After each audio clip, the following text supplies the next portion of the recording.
Glad to have you back. There is the Business Daily here right on Trust Television. Now we have Muktar Mohammed back from Lagos, joins us virtually there. And of course, we're looking at the issues around the audit reports of the Accountant General Office there, which revealed that the Central Bank of Nigeria misappropriates 2.73 trillion naira interest on ways and means there as well. The report is indeed dated 2021 and it was released last year, July 31st. Mr. Muktar, before we went on that short break, I was asking, why did it take Auditor General or Accountant General 3 years to come up with this report?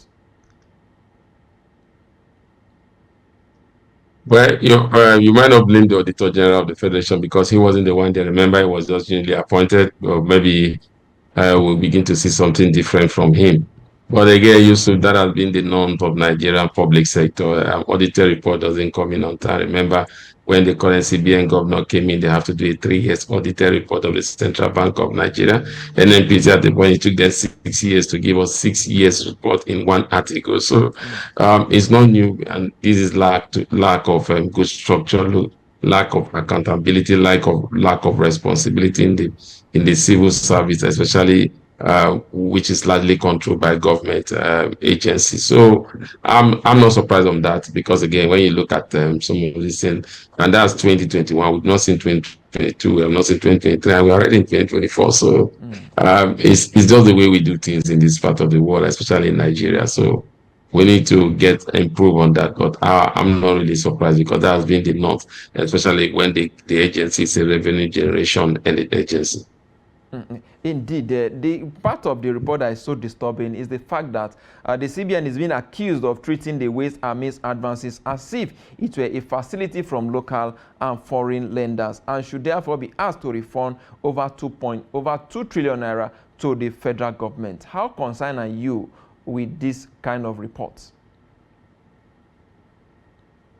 Well, the unfortunate is that the first CBN is an arm of government, especially now when you see both the CBN and the Minister of Finance. So I think it's not going to be a big issue. It's an issue that can be resolved. You and I we are not so much shocked by that revelation.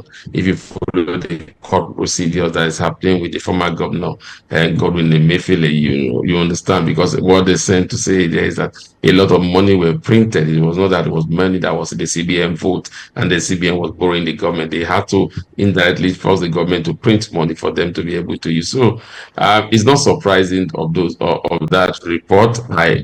I don't think we hear anything about that report again. We just put it in the cool, especially where the main culprit is being dealt with the Economic and Financial Crime Commission at this moment. So it has to be in the cool, and maybe you go to the court of law. That will be added as some of the evidence to use to convict the former governor.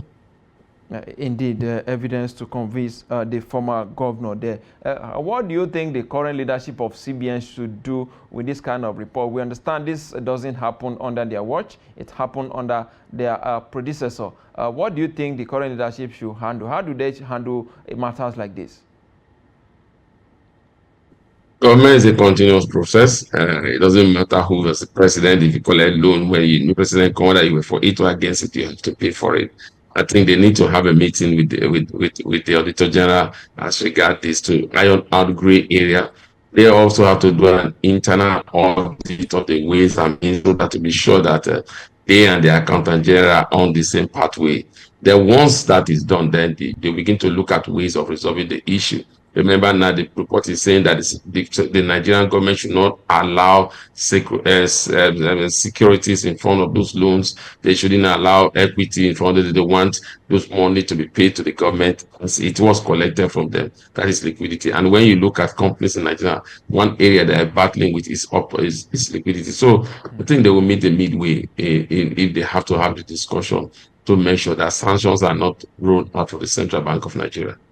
Indeed. Muktar, what does this say about transparency and accountability in managing the nation's finances? Of course, that's never been there, Yusuf. And I just told you about the CBN auditor report coming in 6 years after Akogu. You have 6 years report coming in within a year. So that also does not have current CBN governor since he came into power. We've not seen an auditor report yet. So definitely, it doesn't good look well for us to come in here to take credit. Then at the end of the day, we are not doing what we ought to do, and that also could affect our credit rating internationally because they begin to look at us. That is why I still believe that that's why our bond is relatively more higher in terms of return than other countries' bond because we are more of a greater risk to ourselves. So they to put our bonds at a greater risk so that they will not lose money. Indeed, talking about affecting our credit rating internationally, we know that some of the rating agencies will come up with their rating this year, and of course, some of this report is going to be part of what they will use to measure our performances there. How do you think now that the federal government should react to this? And of course, looking at the role of the Central Bank of Nigeria as a regulatory role to the other banks. Put in structures, yeah, we need to put in structures in the CBN. CBN should not be run like a strongman institution, should be run based on structure because a strong man will not be in CBN forever. It's a tenure type of administration. So we need to put in systems to make sure that those systems are protected, those systems are watchable. Those two systems should be like the Constitution of the Federal Republic of Nigeria, whereby it cannot be thrown aside, it must be looked into. So I don't know that type of system they need to put on in CBN, especially structurally wise. They need a very strong structural system, structure and culture reset in TBN. The culture in TBN has to change. The people must to know that they are custodian of the national wealth of Nigeria. There must be a mindset. There must be what they think is right for the nation, not what the political class think is right for the nation. We want to achieve anything in CBN.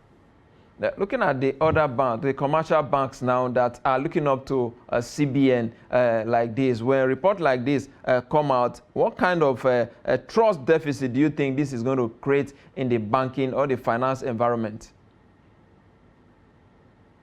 Fortunately, Yusuf is not causing any trust. You saw what the reaction in the market yesterday. But again, these are things that we all know and the banks also know. So until they come together to address it as a team, it will continue to be like that. That has not hindered their profitability.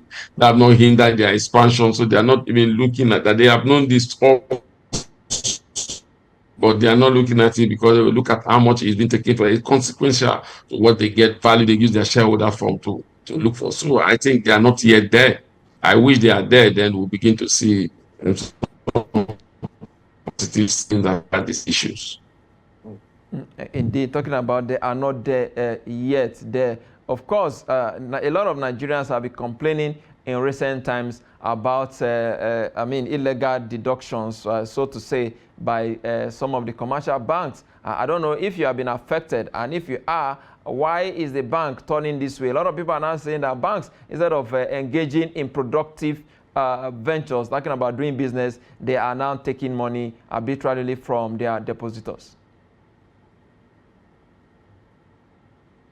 I don't agree with the last thing. I think it's a system issue, and we are operating on an obsolete type of system. I think I've said it over that the CBN should not just stop at saying banks will be punished. You need to help them establish systems that can be used to boost integrity and partners. So I think until that is done, we'll continue to have these challenges of people saying, "Oh, my money," but I can assure most of these monies will be returned.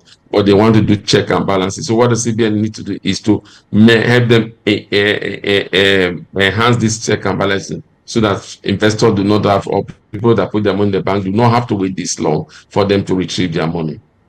But some have said that the Nigerian banks are not doing the real banking. That real banking supports small businesses. But in Nigeria, you know, it's difficult for small businesses to get access to credit in most of our banks. Are you saying that with the current setup that we have, it's difficult for banks to trust the small businesses because of the current operating environment? Yes, so you answered it. The problem is volatile. Banks are supposed to make money for their shareholders, so they are conversant of that. They are very rested about it. It's not that they don't loan, but they don't normally give to the smaller business because of the high risks involved in it. Hopefully, I think with the recapitalization that is happening, we move funds that the banks will have they will begin to dabble into this other risky investment. For now, they want to be prudent, especially with their reserve and knowing fully whether the CBN is on their neck to recapitalize. So that is why you are seeing some of these things that they are doing. But I'm sure by the time we see this recapitalization, a lot of funds are in the system, and the bank will begin to do long-term lending, especially in the mortgage industry, in the business industry. Then we'll begin to see the result. But for now, I think they will still struggling into that. But by the first half of this year, I expect the bank to improve their lending to the private sector. Yeah, talking about bank improving lending, and of course you mentioned recapitalization. We understand that Access Bank has already met up with that target there as well after raising over 600 billion naira there. So what do you think they have done differently that other banks should learn from?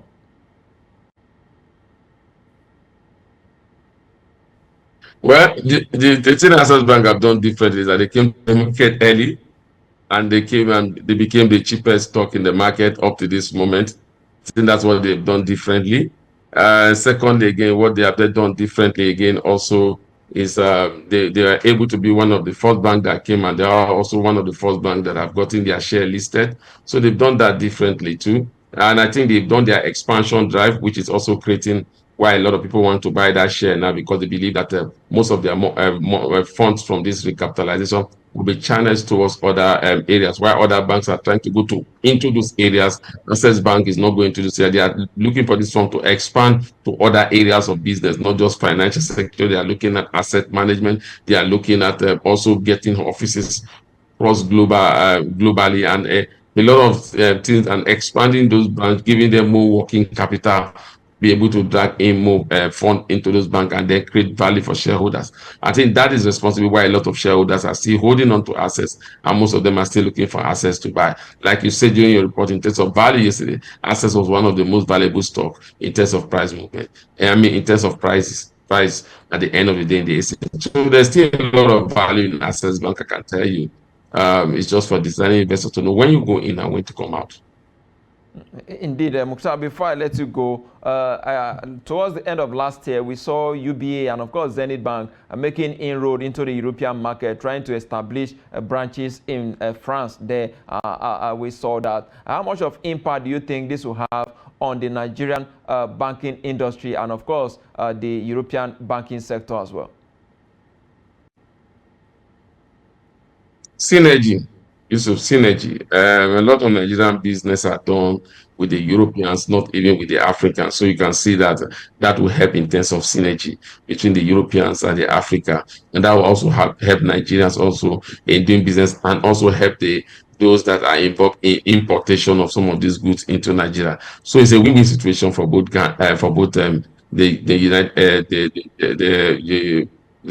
the financial sector expanding into Europe and into America. Is a good thing for Nigeria. It's also bringing confidence to the Nigerian economy, also that we might be able to drive in foreign investors into Nigeria. So for me, it's a very, very good thing that the banks are leading the way in this expansion, especially now with this recapitalization.